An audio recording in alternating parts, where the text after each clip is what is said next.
The long war at Troy was finished, and the Greek ships had long since scattered across the bright sea lanes back toward home. Many men returned, but not all returned well, because the end of war does not end the gods. High above the world, the gods sat together on Olympus in halls of shining stone and clear open air. Their seats were calm and orderly, and nothing there aged, rusted, or darkened. Zeus, Lord of Thunder, spoke about mortals and the way they blame the gods for what they bring on themselves. His voice carried like a law being read aloud, steady and final. He reminded the gods of Odysseus, a man who had been warned and still chose ruin.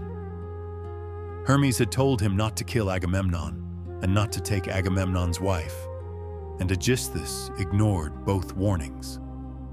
Odysseus committed the murder anyway, and for a time he enjoyed the stolen house and the stolen throne. Then Orestes, Agamemnon's son, returned and killed Odysseus, and the chain of consequence closed exactly as foretold. Zeus held that example up like a bright sign for all to see. He made it clear that the gods warn, but men still choose, and the blame cannot always be pushed upward. Athena listened, unmoving, her eyes sharp with thought. Her mind was not on Odysseus, but on a different man who had suffered too long. Odysseus, the clever, had survived the fall of Troy. Yet he alone among the great fighters remained cut off from home, with his return delayed year after year. Athena's anger was controlled, but it was real, because she favored Odysseus for his intelligence and endurance. She had watched him suffer at sea, watched his companions perish, and watched his house decay in his absence. She addressed Zeus directly and asked why Odysseus was still denied his homeland. She reminded Zeus that Odysseus had honored the gods and that his hardship had already been heavy enough. Zeus answered her without hostility, because he did not hate Odysseus and did not forget him. He said the obstacle was Poseidon, lord of the sea, who still held anger in his chest. Poseidon's rage came from a single brutal fact that could not be undone. Odysseus had blinded Poseidon's son, the Cyclops Polyphemus, and the sea god punished him by blocking his way. But Zeus also revealed that the moment had shifted. Poseidon was away from Olympus, traveling far to the Ethiopians at the edge of the world to receive offerings. With Poseidon absent, Zeus said, the other gods could set Odysseus's homecoming into motion. The time had come, and the decision could finally be acted upon. Athena did not ask for half measures. She asked to begin the work immediately, not with Odysseus first, but with Odysseus's son. Zeus agreed, and his agreement landed like a gate unlocking. He then directed Hermes to go to the island of Calypso and deliver the command that Odysseus must be released. Athena turned her attention to Ithaca, where the problem was no longer only distance, but rot inside the house. Ithaca sat under bright skies, rough and green, surrounded by glittering water and smaller islands. Its slopes and ridges looked humble beside richer kingdoms, but it was a true home, and it mattered. Odysseus's palace stood on firm stone with wide courtyards and tall doors, built for a king who once ruled with order. Now the same walls contained noise, waste, and open disrespect. A crowd of suitors had settled into the house like a plague that smiled. They were young noblemen from Ithaca and nearby islands, and they came daily as if arriving to a feast that belonged to them. They slaughtered Odysseus's livestock with practiced entitlement. The animals were dragged into the yard, cut down, and roasted in the open air while smoke rose in pale ribbons. Servants carried bread and meat across sunlit thresholds as if serving a festival. Wine was poured in shining cups again and again, and the jars were treated like an endless river. The suitors competed in games and laughter, throwing insults as easily as they threw dice. They treated the palace as a public hall, and they treated the absent king like a joke. Their true purpose was Penelope. They wanted the queen, and through her they wanted the house, the land, and the name of Ithaca. Penelope remained inside her own home like a woman besieged without walls. She was careful, controlled, and watched from every angle, because every word she spoke could be twisted into a promise. She did not declare Odysseus dead because she did not believe it. But she was trapped between waiting and being forced because the suitors refused to leave. Telemachus sat among this daily storm of men and noise. He was grown enough to feel humiliation clearly, but not yet strong enough to command obedience from 100 armed nobles. He had been an infant when Odysseus left for Troy.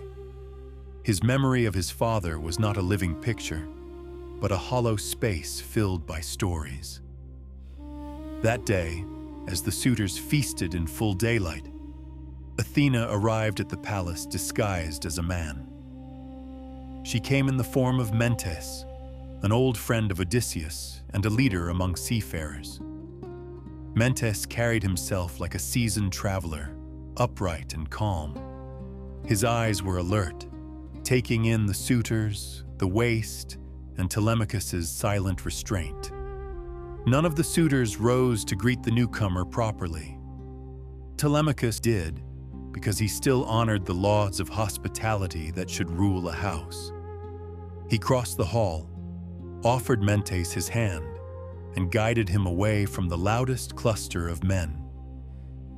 He gave him a chair, brought water for washing, and placed food before him before asking a single question. A serving woman poured wine until the cup shone near the brim.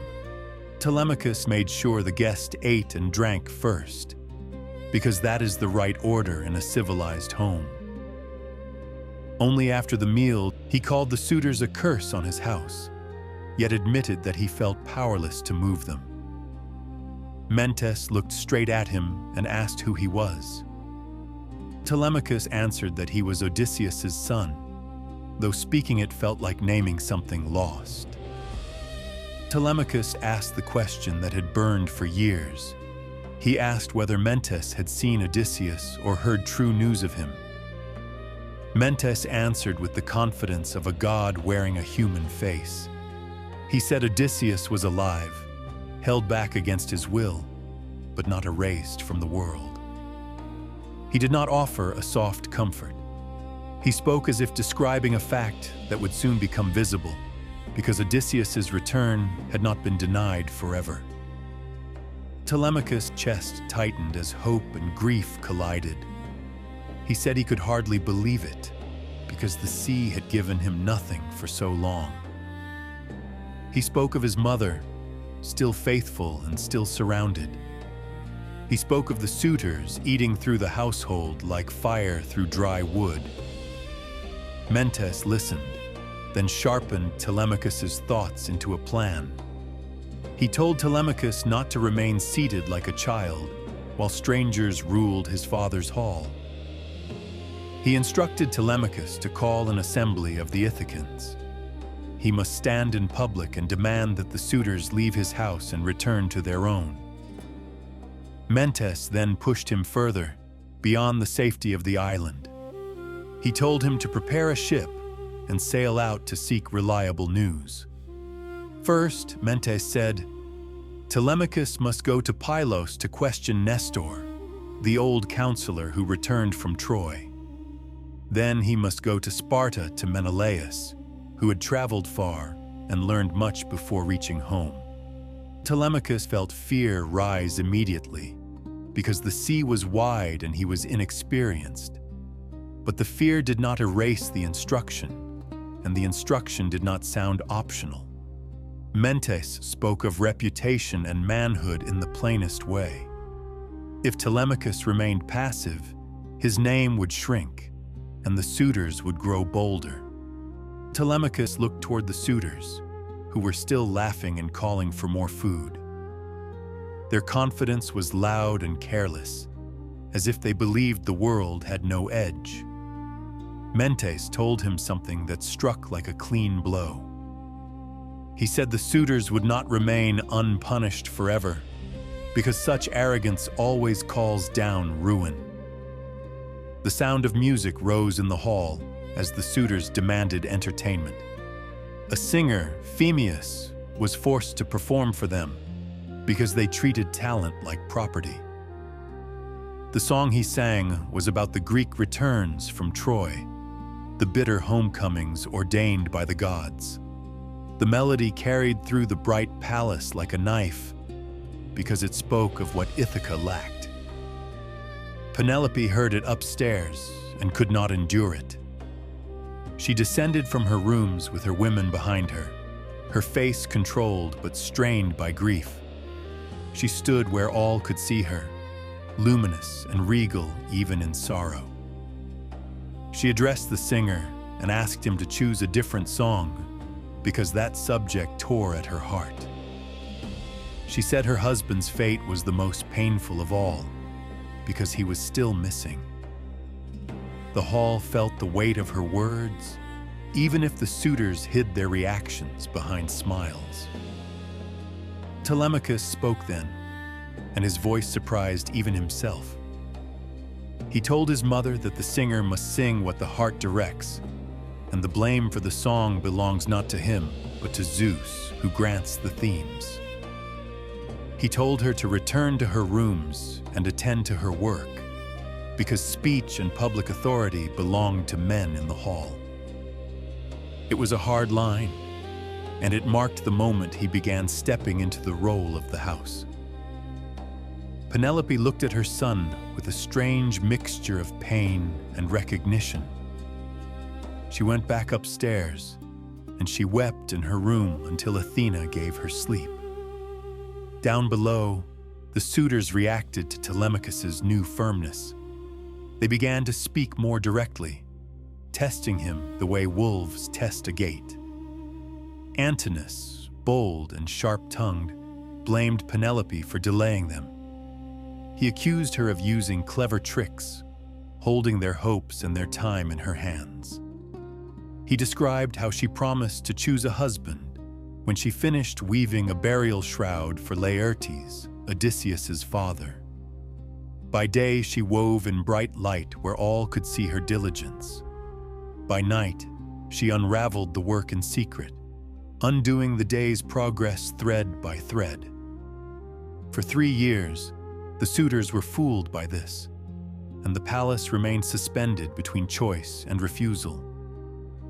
But at last, one of her women revealed the truth, and the suitors caught her in the act. Then Penelope was forced to finish the shroud, and the pressure on her tightened. Telemachus answered Antinous without shrinking. He said he would not force his mother out of the house against her will, because that would be a crime against his own blood and against the gods. He also said something that landed like a warning. He told them his father's property was not theirs to consume, and he would not quietly watch it vanish. The suitors did not accept this as a command. They treated it as entertainment, because arrogance makes men laugh at danger until it bites. Eurymachus, smooth and mocking, spoke next, shaping his words like a net. He asked whether the stranger who visited Telemachus had brought news of Odysseus, because the suitors could smell a shift in the air. Telemachus concealed what he could. He said the man was a guest friend of his father and would depart, and he did not give away the god's certainty. Then the moment came when the disguise could no longer remain merely human.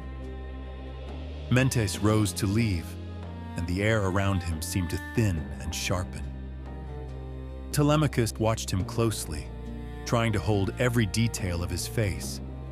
The suitors still lounged and laughed, blind to what stood among them. At the threshold, Mentis revealed his divine nature by his departure. He took the form of a bird and flew upward into the clear sky, swift and effortless. Telemachus' body went still, because recognition ran through him like a spark. He knew then that Athena herself had come, and that her favor had not abandoned his father. He returned to his seat among the suitors, but his mind was no longer trapped. The plan was now inside him, clear and unavoidable. He would call the assembly, he would speak publicly, and he would leave Ithaca to seek news. The suitors continued their feast, still burning through Odysseus's wealth in bright daylight. But the story had shifted, because a god had stepped into the house and pointed a son toward action. Far away, Odysseus still remained on an island, held back until the god's command reached his captor. Yet the first movement toward home had begun, and it began exactly where Homer begins it, with Athena deciding to help.